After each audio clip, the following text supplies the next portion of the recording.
আসসালামু আলাইকুম প্রিয় দর্শক, অবশেষে যা ভাবা হয়েছিল তাই হচ্ছে। সেটা হচ্ছে যে জামায়াতে ইসলামী তাদের নিবন্ধন ফিরে পাচ্ছে। এই নিবন্ধনের মামলাটা অনেক দিন ধরে আদালতে ঝুলেছিল। আওয়ামী লীগ যখন সরকারে ছিল প্রথম দফায়, তখন তারা 2013 সালে এই জামাতের নিবন্ধন হাইকোর্ট আদালতের মাধ্যমে, আদালতে একটা মামলার মাধ্যমে হাইকোর্ট সেটাকে বাতিল করেছিল। আমি যদি একটি হিস্ট্রিটা একটু আপনাদেরকে বলি, তাহলে মনে করতে পারবেন আপনারা যে এই রাজনৈতিক দলগুলোর নিবন্ধন দেওয়াটা শুরু হয় 111-এর গভর্নমেন্ট আসার পরের থেকে। কারণ 111 গভর্নমেন্ট এসে বললো যে প্রত্যেকটা রাজনৈতিক দলের একটা নিবন্ধন থাকতে হবে এবং নিবন্ধিত রাজনৈতিক দলগুলো একটা প্রতীক নিয়ে নির্বাচন করতে পারবে। তখন 2008-এর নির্বাচন যেটা হয়েছিল, সেই নির্বাচনে কিন্তু জামাতে ইসলামী তাদের নিজস্ব প্রতীক দাঁড়িপাল্লা নিয়ে নির্বাচন করেছিল। কিন্তু 2009 সালে এসে এই তরিকত ফেডারেশনের মহাসচিব তৎকালীন এবং তার সঙ্গে আরও প্রায় 20-25 জন ইসলামী ভাবধারার দলের নেতৃবৃন্দ হাইকোর্টে একটা রিট করে যে জামাতের নিবন্ধন পাওয়ার যোগ্য না, কারণ জামাতের অনেক কিছুই আমাদের সংবিধানের সঙ্গে সাংঘর্ষিক, আরপিওর সঙ্গে সাংঘর্ষিক, এরকম অনেক কিছু তারা বলেছে। এবং সেই প্রেক্ষিতে জামাত কিন্তু তখন তাদের নামও পরিবর্তন করেছিল। আগে এই দলটির নাম ছিল জামায়াতে ইসলামী বাংলাদেশ, পরে নাম চেঞ্জ করে তারা বলেছে যে বাংলাদেশ জামায়াতে ইসলামী। তারা কিন্তু নামও পরিবর্তন করেছিল, কিন্তু তাতেও শেষ রক্ষা হয়নি। 2013 সালে হাইকোর্ট 1 আগস্ট 2013 সালের 1 আগস্ট হাইকোর্ট জামাতের নিবন্ধনকে অবৈধ ঘোষণা করে। এই অবৈধ ঘোষণা করার পর তারপরে তারা আপিল করে, অমুক করে তমুক, এত বছর পরে, সেই 2013 সাল আর 2025 সাল, 12 বছর পরে এখন আপিল বিভাগ আজকে মানে 1 জুন 2025 আজকে জামাতকে নিবন্ধন ফিরিয়ে দেওয়ার জন্য আদেশ দিয়েছে। এখন এই আদেশের লিখিত কপি নির্বাচন কমিশনে যাবে, যাওয়ার পর জামাত তার নিবন্ধন ফেরত পেয়ে যাবে। তাহলে জামাত তখন হবে নিবন্ধিত দল। বাংলাদেশে নিবন্ধিত দলের সংখ্যা হলো 50টা। তো এই 50টা হলে জামাত আসলে পরে 51 নম্বর দল তারা হবে নিবন্ধিত হিসাবে। এটাই হলো মূল ঘটনা। এখন এর মধ্যে কিন্তু আরও অনেক কিছু ঘটনা আছে। কি, জামাতকে যখন নিবন্ধন বাতিল করা হয় তখন কিন্তু তার প্রতীকটাকে বাদ দেওয়া হয় না। প্রতীক কিন্তু তখনও ছিল দাঁড়িপাল্লা নামে একটা প্রতীক ছিল। তো এই প্রতীকটা বাদ দেওয়া হয় আরও কয়েক বছর পরে। সেটা হলো যে 2016 সালে। কেন বাদ দেওয়া হয়? সেটা বাদ দেওয়া হওয়ার পেছনে কিন্তু আপনার এই উচ্চ আদালতের, হাইকোর্টের একটা ভূমিকা আছে। হাইকোর্টের ভূমিকা এরকম, হাইকোর্ট সুপ্রিম কোর্টের একটা ভূমিকা আছে বলবো। সুপ্রিম কোর্টের ভূমিকাটা এভাবে যে সুপ্রিম কোর্টের উভয় বিভাগের বিচারকরা তাদের উপস্থিতিতে একটা ফুল কোর্ট সভা হয়। সেই সভায় সর্বসম্মতক্রমে একটা সিদ্ধান্ত হয় এবং তারা বলে যে দাঁড়িপাল্লা হলো ন্যায় বিচারের প্রতীক এবং এই হিসাবে সেটা সুপ্রিম কোর্টের মনোগ্রামে ব্যবহৃত হয়। আপনি এখনও দেখবেন যে সুপ্রিম কোর্টে যান, হাইকোর্টে যান, দেখবেন আপনি উপরে কিন্তু দাঁড়িপাল্লার একটা মনোগ্রামে আছে, একটা ছবি আছে। তো যেহেতু এটা উচ্চ আদালতের মনোগ্রামে দাঁড়িপাল্লাটা ব্যবহৃত হচ্ছে, এটা কোনো রাজনৈতিক দল বা অন্য কোনো সংগঠনের, অন্য কোনো প্রতিষ্ঠানের প্রতীক হিসেবে থাকতে পারবে না। এই মর্মে তারা একটা প্রশাসনিক সিদ্ধান্ত নেয় এবং সেই সিদ্ধান্তটা তারা নির্বাচন কমিশনকে জানায়। জানানোর পর নির্বাচন কমিশন এই দাঁড়িপাল্লা প্রতীকটিকেই, তাদের যে সমস্ত প্রতীকের তালিকা আছে, এখন পর্যন্ত তালিকা আছে 75টা। এই 75টার মধ্যে 50টা হলো রাজনৈতিক দলের জন্য, নিবন্ধিত রাজনৈতিক দলের জন্য, আর 25টা হলো স্বতন্ত্র প্রার্থীদের জন্য। তো তারা কিন্তু তখনই এই দাঁড়িপাল্লাকে তাদের প্রতীকের তালিকা থেকে বাদ দেয়। বাদ দেওয়ার ফলে এখন যে 75টা প্রতীক আছে তাদের, সেখানে কিন্তু দাঁড়িপাল্লা নাই। এখন যখন দাঁড়িপাল্লাই নাই, নতুন যত রাজনৈতিক দল হচ্ছে তাদেরকে কিন্তু 75টা থেকে একটাকে বেছে নিতে হয়। এখন জামাতকে তাহলে ওখান থেকে বেছে নিতে হবে।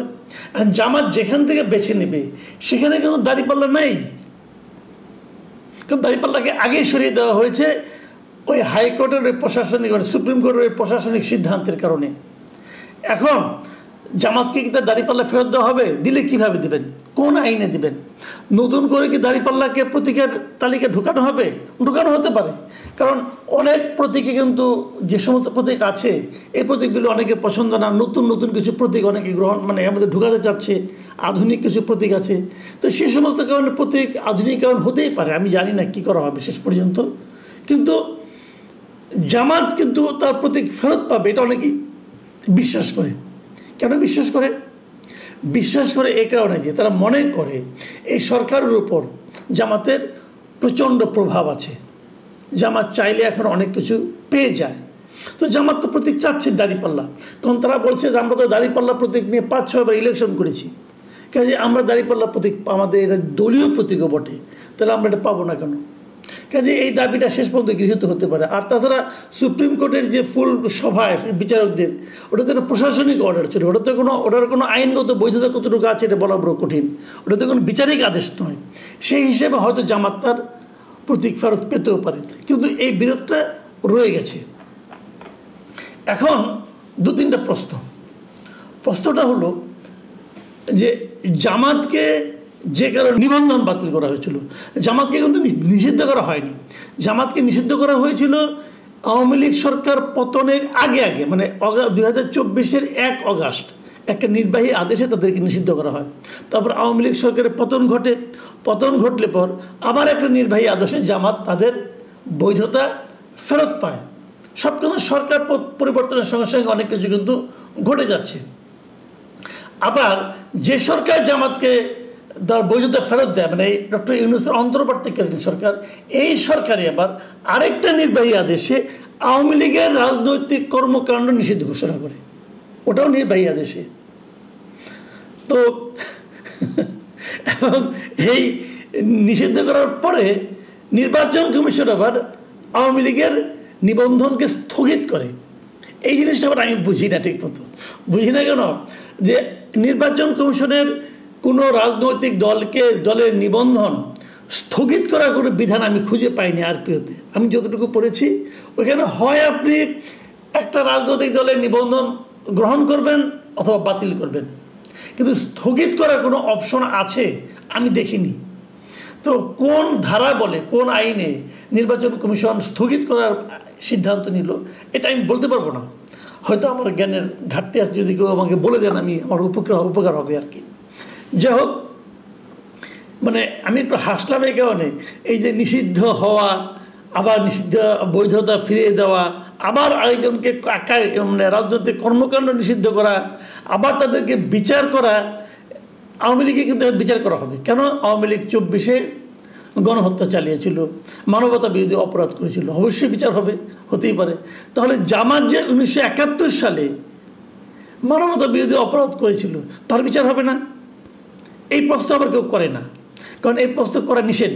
নিষেধ মানে কি, মানে কোনো আইন করে নিষেধ নয়, বাট এটা যে পরিস্থিতি চলছে সবাই জানে এই প্রশ্নটা করলে ঝামেলা হতে পারে, এই প্রশ্নটা আবার কেউ করে না। তো যদি করতো, যদি আইন প্রকৃতপক্ষে সবার জন্য সমান হতো তাহলে কি হতো? যখন আপনি আওয়ামী লীগের বিচার করবেন 2024-এর কর্মকাণ্ডের জন্য, তখন একই সঙ্গে আপনি 71-এও জামাতের কর্মকাণ্ড নিয়ে বিচার করবেন। তখন আওয়ামী লীগ জামাতের কর্মকাণ্ডের বিচার হয় না এই কারণে যে তখন এই ট্রাইব্যুনালের এই বিচারের ক্ষমতাটা ছিল না। এখন এই ক্ষমতাটা বা ট্রাইব্যুনালের এই ক্ষমতা বৃদ্ধি করছে কিন্তু এই বর্তমান সরকার ট্রাইব্যুনালকে একটা ক্ষমতা দিয়েছে যে কোনো রাজনৈতিক দলকে তারা নিষিদ্ধ করতে পারে যদি তার বিরুদ্ধে এরকম কিছু প্রমাণ পাওয়া যায়। তো যেহেতু একটা নতুন ক্ষমতায় ট্রাইব্যুনালকে দেওয়া হয়েছে, তাহলে এই ট্রাইব্যুনালে জামাতের বিষয়টা আসবে না কেন? জামাতের তো কিছু মানবতা বিরোধী অপরাধ করেছে, এই দলটাই করেছে, এই নামেই ছিল দলটার, তো তাহলে সেটাকে কেন বিচারের আওতায় আনা হবে না? এই প্রশ্ন কেউ করে না, এই প্রস্তাবও কেউ দেয় না। হয়তো সরকার পাল্টে গেলে আবার কী হয় কে জানে, এটা আমরা বলতে পারবো না। সরকার পাল্টে গেলে নতুন যে সরকার আসবে তারা যদি তাদের জন্য জামাতকে হুমকি মনে করে, তাহলে তো জামাতকে নিয়ে আবার একটা এরকম ট্রাইব্যুনালে মামলা উঠবে, আবার কিছু একটা হবে। এই দেশে ভাই সবই সম্ভব, এই দেশে কখন কোনটা হয় আপনি কিছুই বলতে পারবেন না। সরকার পাল্টে গেলে সব পাল্টে যায়, সরকার পাল্টে গেলে বিচার বিভাগের চিন্তা চেতনাতেও পরিবর্তন আসে। আমরা দেখছি আগে যখন বিচার বিভাগ সবাইকে ফাঁসি দেয়, পরে বিচার বিভাগ সবাইকে বেকসুর খালাস দিয়ে দেয়, এগুলো আমরা দেখছি। এগুলো দেখতে দেখতে আমাদের অনেক কিছুর উপরে কিন্তু আস্থা উঠে গেছে। তবে সেই প্রসঙ্গ পরে, আলোচনাটা হচ্ছে জামাতকে নিয়ে, জামাতের মানে প্রতীক প্রাপ্তি নিয়ে, নিবন্ধন ফেরত পাওয়া নিয়ে, আগামী নির্বাচনে অংশগ্রহণ নিয়ে, এবং পেছনে আসতে করে জামাতকে আপনার মানবতা বিরোধী অপরাধের জন্য বিচার করা হবে কি না সেটা নিয়ে। এই প্রশ্নগুলোর উত্তর খুবই সহজ, আপনারা সবাই জানেন যে কোন প্রশ্নের কী উত্তর। কাজে নতুন করে সেগুলো উচ্চারণ করলাম না। কখন কী হবে সেগুলো আপনারা সব জানেন। দেশ এভাবেই চলছে। এদেশে সবাইকে সমান চোখে দেখা হয় না, আগেও হয়নি, এখনও হচ্ছে না, হয়তো আগামীতেও হবে না। প্রিয় দর্শক, এখন এ পর্যন্তই। আল্লাহ হাফেজ। প্রিয় দর্শক, এতক্ষণ আমরা ওনার কথাগুলো শুনলাম এবং উনি যে বিষয়টি নিয়ে বললেন যে আমরা জানি যে জামাত ইসলাম তাদের দলকে নিষিদ্ধ করা হয়েছে পিপলস গভর্নমেন্টের সময়, এবং পরবর্তী সময় ওনারা এটি বিরুদ্ধে আপিল করে, এবং এটি হচ্ছে রিসেন্টলি এটি রায়ের বিষয় রয়েছে, এবং এই রায়ে উনি মনে করছেন যে জামাত ইসলাম তাদের প্রতীক ফিরিয়ে পাবে এবং তারা দলীয় রাজনীতি করার বাংলাদেশে আবার সুযোগ পাবে। তো সেই জায়গায় তাদের পক্ষ থেকেও এটি নিয়ে কথাবার্তা হচ্ছে যেন তাদের দলীয় রাজনীতি করার যে বিষয়টা ছিল সেটি যেন তারা ফেরত পায়, এবং সেই বিষয় নিয়ে উনি কথা বলেন। এবং বিভিন্ন সময় এটি পক্ষপাতিত্ব বা এটি করে যাবে কি যাবে না, কেন করা হলো, এগুলো বিষয় নিয়ে উনি নানা ইস্যু নিয়ে কথা বলেন, এবং ওনার কথা নিয়ে এবং আমরা বাস্তব বিষয়গুলো চিন্তা করে আসলে এটা কতটুকু যৌক্তিক হয়েছে বা কতটুকু যৌক্তিক হয় না, এই বিষয়গুলো আমরা অবশ্যই বোঝার চেষ্টা করব।